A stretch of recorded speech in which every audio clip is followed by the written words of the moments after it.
Bom dia, igreja. Bom dia. Eu achei esse bom dia fraco. Como faz, Laís? Como cumprimenta? Bom dia, povo de Deus. Bom dia. Aê, agora tá bom. Bom dia você que está em casa, seja muito bem-vindo a mais um vídeo da Escola de Profetas, a mais um vídeo do Ano Bíblico. Quero dizer que você está sendo muito acolhido nessa casa porque todos os dias oramos por você também. E além de você estar assistindo um vídeo, conhecendo mais a Deus, você também está sendo abençoado. E eu convido a você a abençoar outras pessoas compartilhando esse vídeo, dê a oportunidade de mais pessoas conhecerem a Deus. E eu quero ler para você de casa e para as pessoas aqui da igreja um texto que está lá em Oséias, capítulo 2, versículo 23, e diz assim: E eu, o Senhor, direi àquele que não era meu povo, tu és meu povo, e ele dirá, tu és meu Deus. Então nós somos mesmo o povo de Deus, né? Amém por isso. E eu quero convidar o povo de Deus aqui da igreja e da sua casa a nos ajoelharmos e falarmos com ele.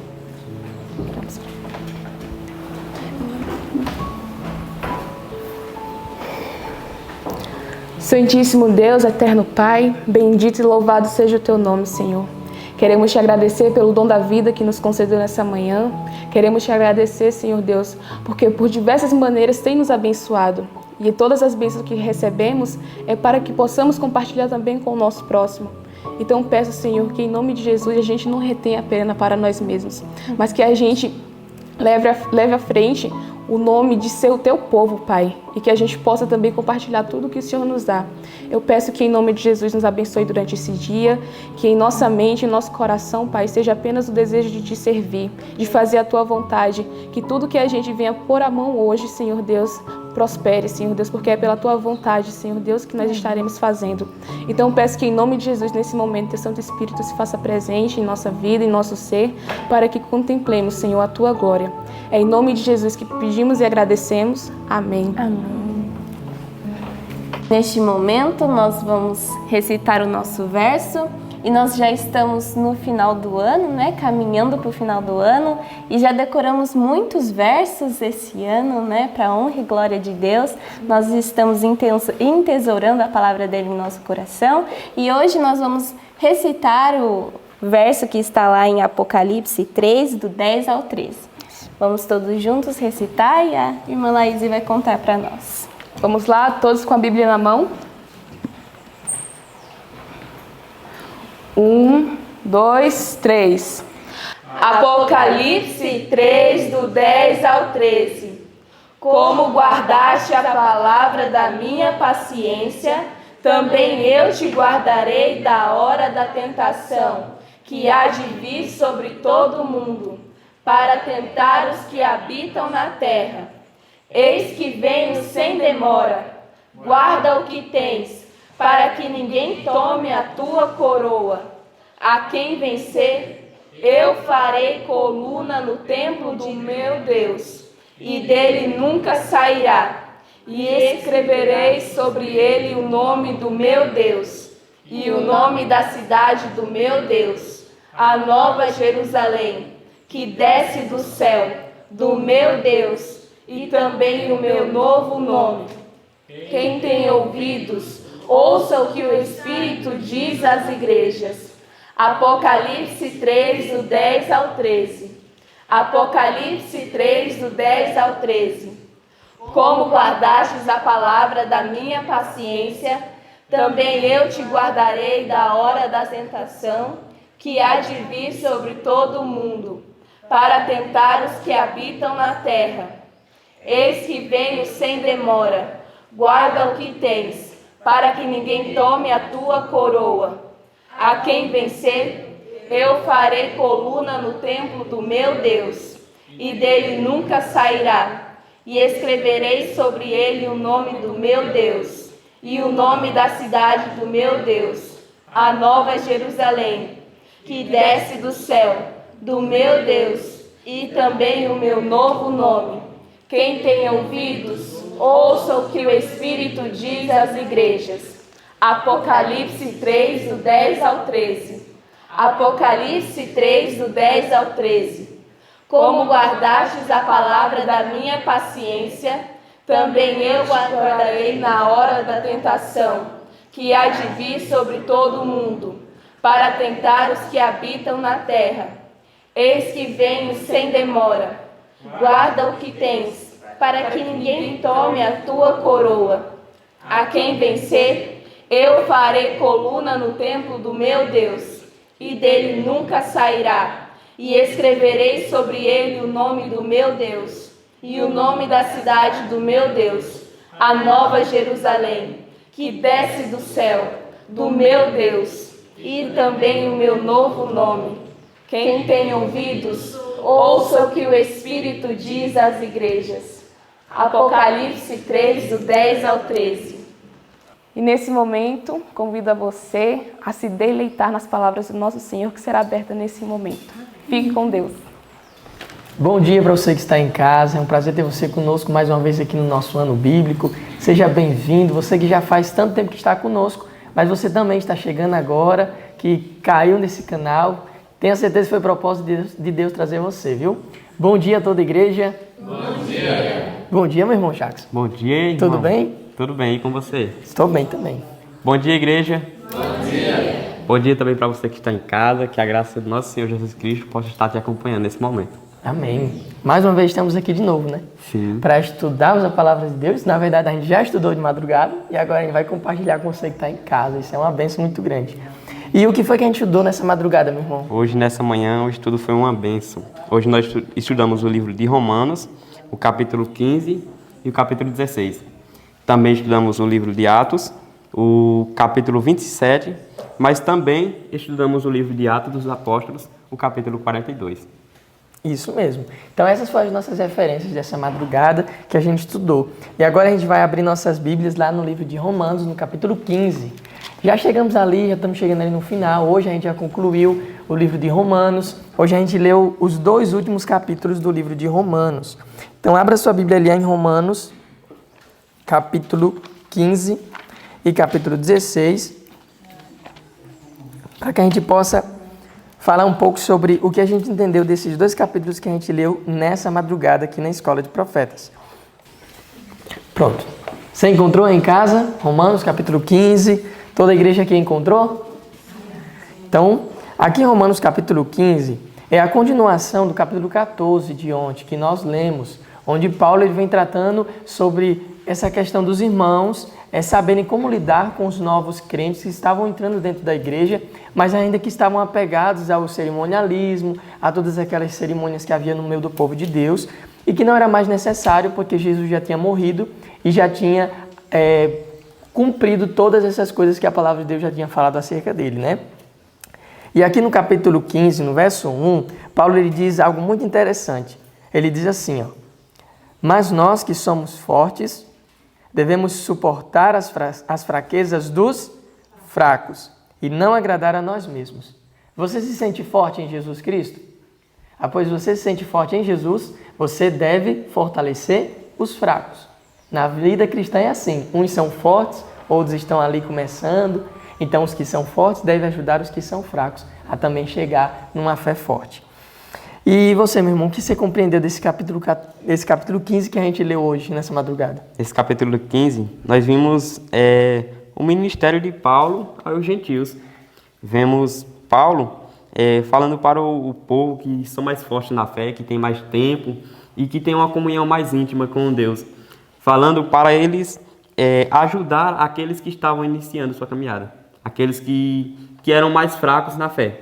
Isso mesmo. E nós vemos ele falando para eles que ajudasse aqueles que são fracos, que os mais fortes pudessem pegar na mão daqueles que eram mais fracos.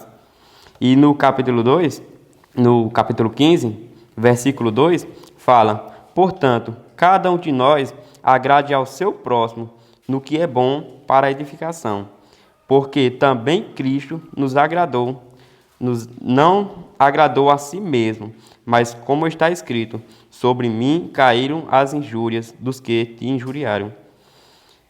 Aqui vemos que nem o próprio Jesus se agradou de si mesmo. Se agradou de si mesmo. Tudo que ele fazia era em prol das pessoas. Sim, tudo quanto ele fazia era para ajudar o próximo. Era para levantar a fé daquele que estava ao seu lado. Nunca ele fez algo para agradar a si mesmo, mas sempre em prol do próximo que estava ao seu lado. Isso mesmo. E partindo para o verso 14, ainda do capítulo 15, Paulo ele vai começar a falar sobre o seu ministério, que foi dado a ele por Deus de pregar aos gentios. A gente sabe que no meio do povo de Deus, os judeus não tinham o conhecimento que os judeus tinham, mas quando Jesus morreu na cruz, ele quebrou essa separação. Então aqui no verso 14 em diante, Paulo ele vai dizer assim, ó: eu próprio, meus irmãos, e certo estou a respeito de vocês, que vocês mesmos estão cheios de bondade, cheios de todo conhecimento, podendo admoestar-vos uns aos outros.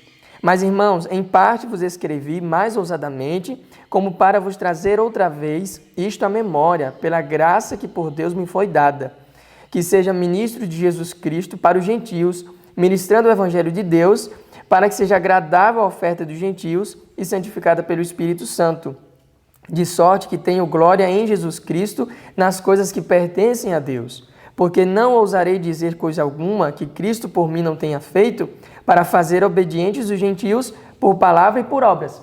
O que Paulo estava querendo dizer aqui? Eu não vou deixar de falar o que Jesus fez na minha vida, querendo dos gentios uma obediência pelas minhas palavras e pelas minhas obras. Não, eu quero que eles vejam em mim o poder e a transformação que Jesus fez na minha vida, para que eles também tenham a mesma decisão que eu tomei de seguir a Cristo. E aí no verso 19 ele diz assim, no verso 20 na verdade: e desta maneira me esforcei para anunciar o evangelho, não onde Cristo foi nomeado, para não edificar sobre fundamento alheio.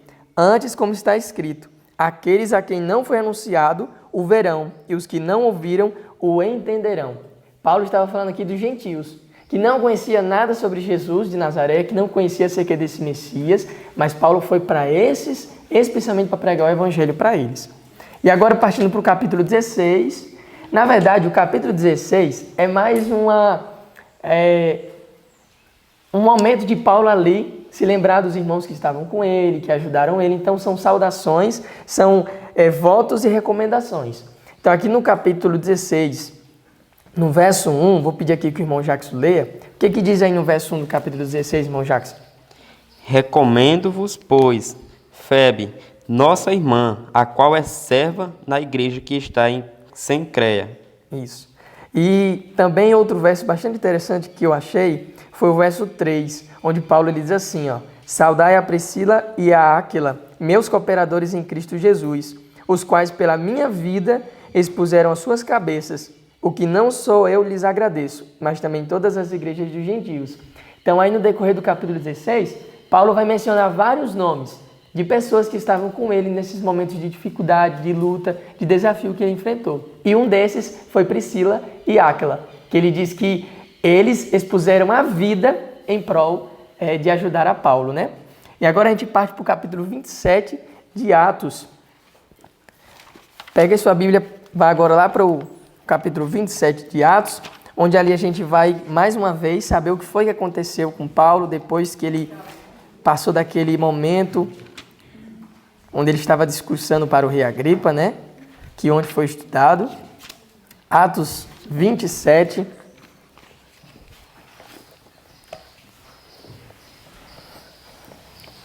Se você em casa encontrou, amém.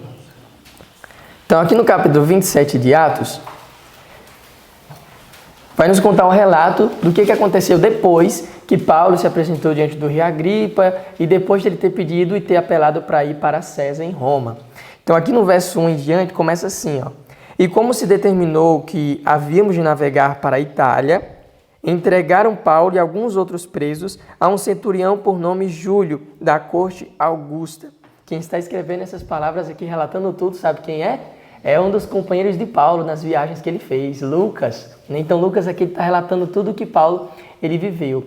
E aqui no verso 2 ele diz assim, ó: e embarcando nós em um navio adramitino, prestes a navegar pelos lugares da costa da Ásia, partimos, estando conosco Aristarco, macedônio de Tessalônica.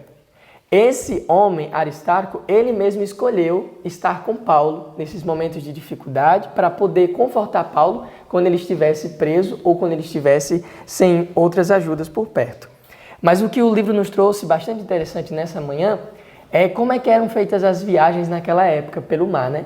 As viagens naquela época não era como hoje, né? Hoje nós temos avião, hoje nós temos carros, nós temos outros transportes. Mas como é que era as viagens feitas naquela época marítima?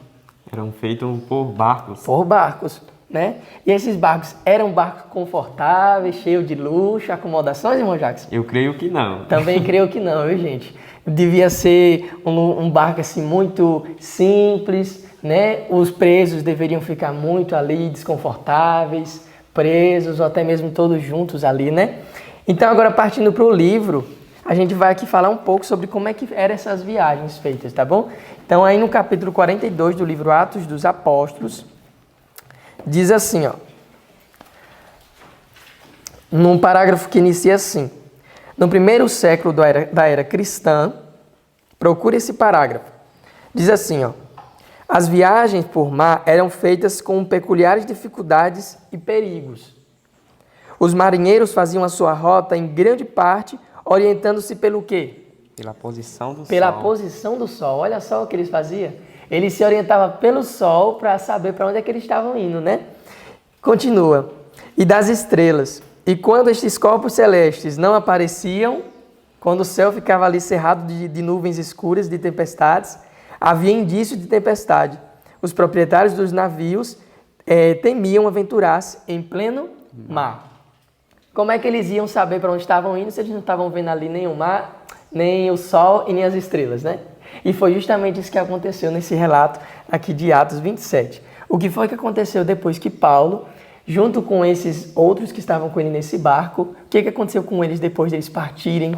Então, quando eles saíram daquela determinada cidade, eles chegaram na cidade de Sidom. Quando eles chegaram lá em Sidom, eles tiveram uma pausa. Júlio, ele humanamente tratou a Paulo de uma forma muito bondosa, porque ele sabia que Paulo era um homem de Deus, que Paulo ele era diferente de todos os demais e que ele via em Paulo algo diferente. Ele via em Paulo simplicidade, humildade, mas um homem de muita fé e de muita coragem. Então ele tratou Paulo de uma forma bondosa. Então eles pararam em Sidom, deram ali uma pausa, Júlio permitiu que Paulo descesse e nessa cidade de Sidom haviam cristãos. E aí Paulo foi ao encontro desses cristãos e esses cristãos puderam ajudar a Paulo. Sabe por que puderam ajudar a Paulo? Porque Paulo estava doente, Paulo estava enfermo. Nessa viagem, Paulo não estava muito bem da saúde, estava debilitado. Então esses cristãos que estavam lá em Sidom puderam ajudar a Paulo. Só que aí depois de ajudar Paulo, Paulo voltou para onde? Voltou para dentro do navio e seguiu agora a viagem para outro lugar que a gente vai ver aqui na palavra de Deus. Ó. Verso 4. E partindo dali, fomos navegando abaixo de Chipre, porque os ventos eram contrários. Então aí a gente já começa a perceber o quê? Que essa viagem deles já não estava ali meio dando certo. Já estava ali aparecendo ventos contrários que estavam impedindo o progresso da viagem, não é? E aí continua. E tendo atravessado o mar ao longo da Cilícia e Panfilia, chegamos a Mirra, na Lícia. E achando ali o centurião, um navio de Alexandria, que navegava para a Itália, nos fez embarcar nele. Então agora eles saem daquele outro barco que eles entraram, pegam outro barco que iria para a Itália, para Roma, e agora eles seguem viagem. Mas aí como é que foi essa outra viagem nesse outro barco? Nesse outro barco foi uma viagem não muito agradável. Foi uma viagem muito dificultosa, porque teve muitas dificuldades. Ventos contrários, tempestades. E podemos ver... Verso 7. No verso 7, fala assim: e como por muitos dias navegássemos vagarosamente, havendo chegado apenas defronte de Quinido, não nos permitindo o vento ir mais adiante, navegamos abaixo de Creta, junto de Salmone. Aqui vemos que eles navegaram vagarosamente. O vento eles não foram ajudava, muito devagar, né? porque o vento não deixava com que eles avançassem rápido. Isso. Então eles estavam indo vagarosamente para que pudessem chegar a algum lugar. E o que foi que Paulo fez diante dessa dificuldade que ele já estava vendo que estava surgindo? O que foi que Paulo fez? Qual foi o aviso que Paulo deu para eles? No verso 9 vai falar: e passando muito tempo e sendo já perigoso a navegação, pois também o jejum já tinha passado, Paulo os admoestava, dizendo-lhes: Senhores, vejo que a navegação há de ser incômoda e com muito dano, não só para o navio e carga, mas também para as nossas vidas.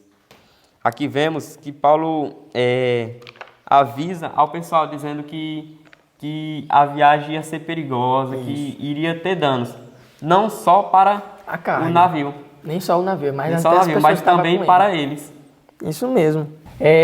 Sabe quantas pessoas estavam no barco junto com Paulo? Lá no verso 37 diz assim, ó, e éramos ao todo no navio 276 almas. Muitas pessoas que estavam com Paulo. E ele deu esse aviso, olha, a viagem vai ser perigosa. E é arriscado não só do barco sofrer prejuízo, mas até mesmo das pessoas que estão aqui conosco sofrer. Então eu acho melhor vocês pararem, pensarem, saber o melhor a ser feito para o bem da tripulação. E agora a gente vai ter um comentário ali com o professor Léo. Bom dia, igreja. Bom dia para você que está em casa. Que estudo maravilhoso, que estudo enriquecedor para a nossa vida. Gostaria de salientar e comentar uma coisa muito importante que chamou bastante atenção. Quantos dias eles passaram naquele barco? Olha, um parágrafo que eu gostaria de comentar lá na página 442, que me chamou bastante atenção, é que para pensar que durante 14 dias eles estavam flutuando em um mar sem sol, sem estrela e sem nada. Isso deixaria me perguntando, meu Deus, eu naquela hora teria morrido jogado dentro do mar na hora. Obviamente. Mas eu gostaria de comentar esse parágrafo, está lá, que diz assim, durante 14 dias, todo mundo encontraram? Diz assim, ó, durante 14 dias, flutuaram sobre um céu sem sol e sem estrela. O apóstolo, embora sofrendo ele próprio fisicamente, tinha palavra de esperança para o momento mais crítico, uma mão auxiliadora em cada emergência.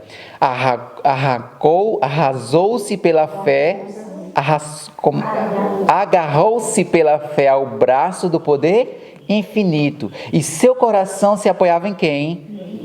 Não temia por si, sabia que Deus preservaria para testificar em Roma da verdade de Cristo.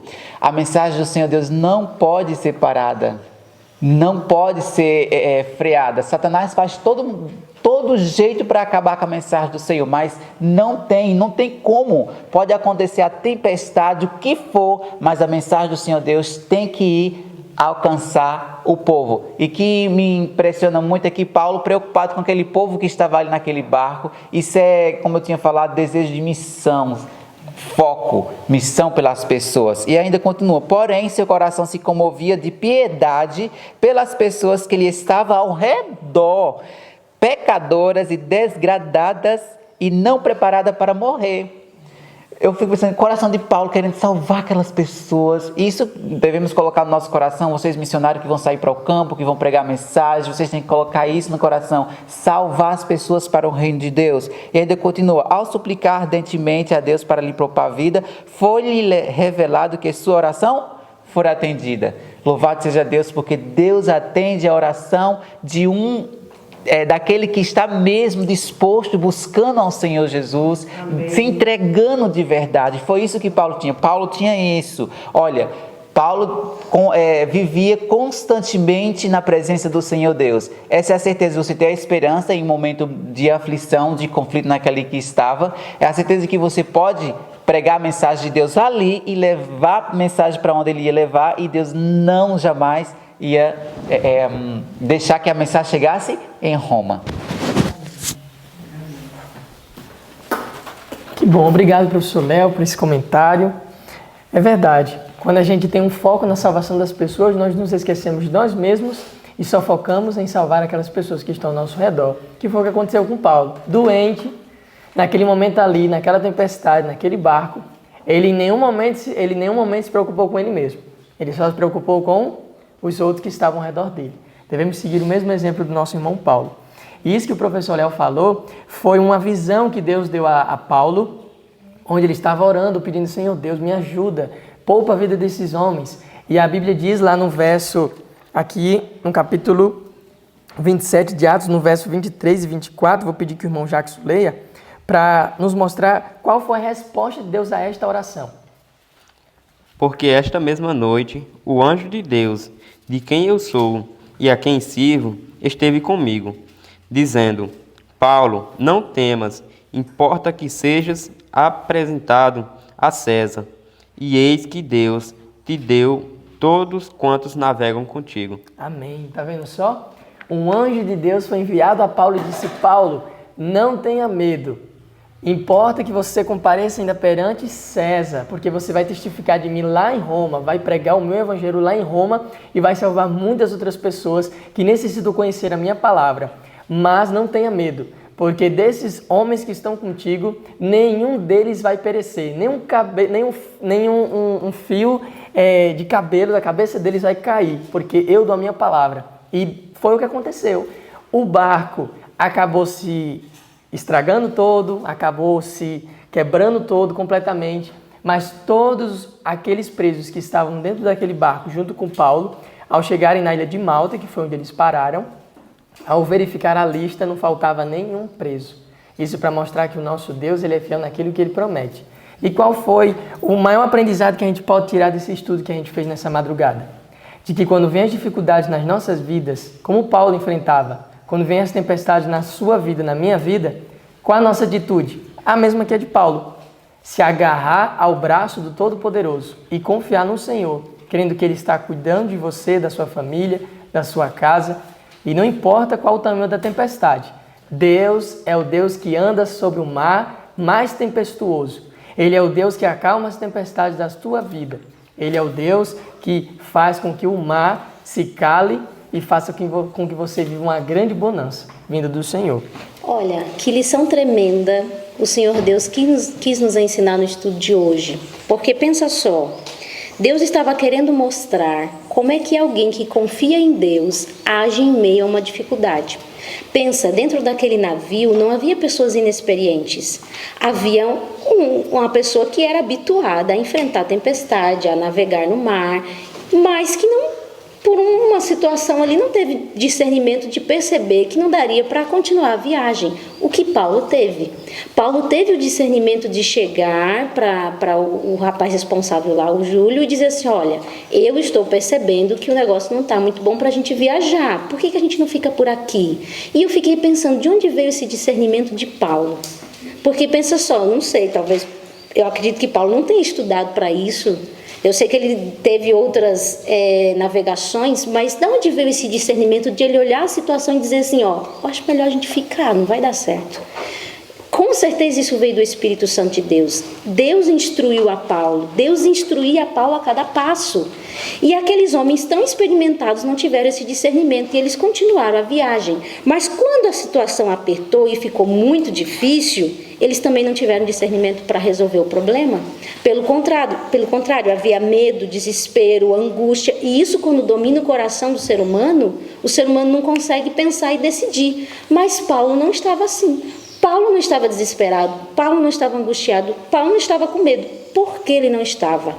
Porque Paulo, quando estava sendo julgado, havia recebido uma promessa de Deus. Paulo, não tema, porque você vai testemunhar de mim diante de Roma. Então ele não temia pela vida dele, porque ele sabia que eu não vou morrer. Mas ele temia pelo quê? Pelos homens que estavam lá, que não estavam preparados para morrer. Então ele suplicou, Senhor, na sua infinita misericórdia, eu sei que o Senhor vai preservar a minha vida, mas eu quero que o Senhor preserve a desses homens também. E Deus disse, tá bom, Paulo, eu vou preservar por amor a você e porque sou gracioso. E assim Deus fez. Deus prometeu isso para Paulo. E no momento mais difícil, que todo mundo estava arrancando os cabelos, o que Paulo disse? Paulo tinha palavras de ânimo e esperança. Por que ele tinha? Porque tinha contato com Deus.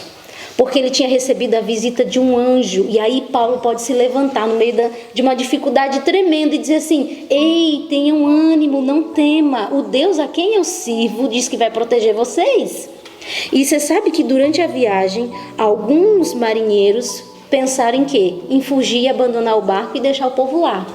E Paulo, a palavra que está escrita aqui em Atos dos Apóstolos, diz que percebendo o seu baixo intento, diga para eles que se eles forem, eles vão morrer, porque só quem ficar dentro do barco é que será salvo. Pensa que discernimento era esse, que visão era essa que Paulo tinha, recebeu do céu.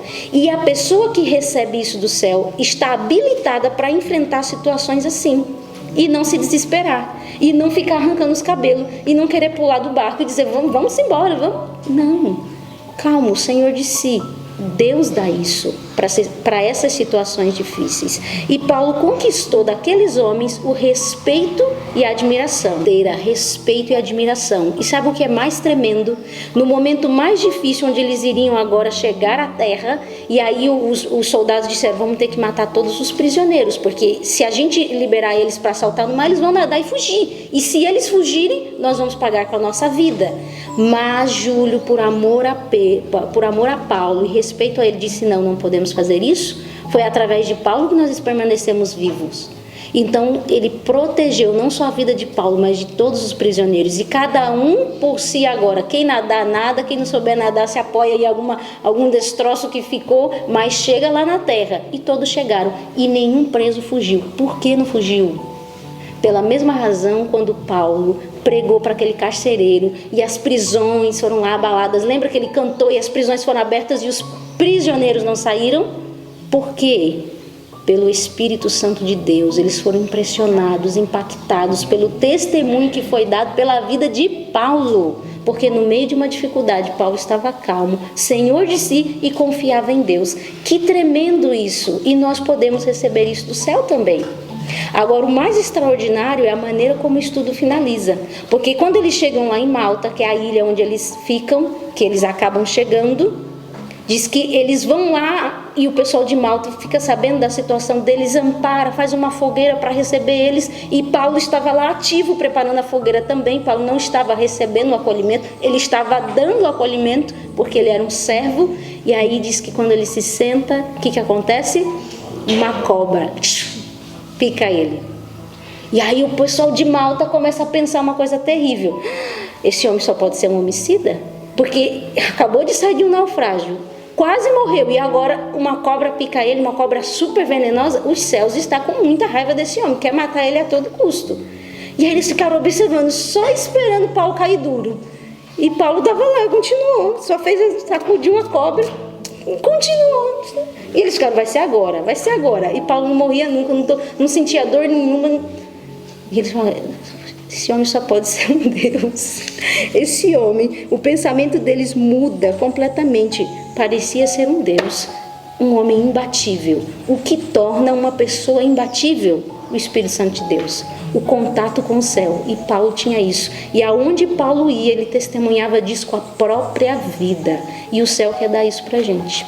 Quer nos tornar assim como Paulo, imbatíveis.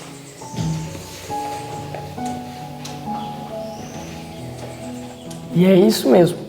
Que a graça do nosso Deus possa também lhe cobrir e que você possa receber do Senhor o poder do Espírito Santo para também viver assim como Paulo, cheio de ousadia, com coragem de pregar a palavra e enfrentar qualquer tempestade, qualquer problema que vier para com a sua vida. Nesse momento a gente convida você que está em casa a fazer a oração, e todos aqui da igreja também, vamos nos ajoelhar e orar ao Senhor também.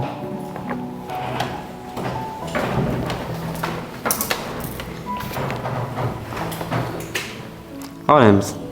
Senhor Deus, nosso Pai, muito obrigado, Pai, por tudo quanto o Senhor fez por nós, Pai. Amém. Te pedimos, Pai, que o Senhor possa nos fazer como Paulo, que o Senhor possa nos fazer, Pai, corajosos, nos possa fazer, Pai, servos dispostos a servir. Te pedimos que a Tua vontade se fortaleça sobre nós e que nós possamos não temer, Pai, a mal algum, pois sabemos que o Senhor está conosco.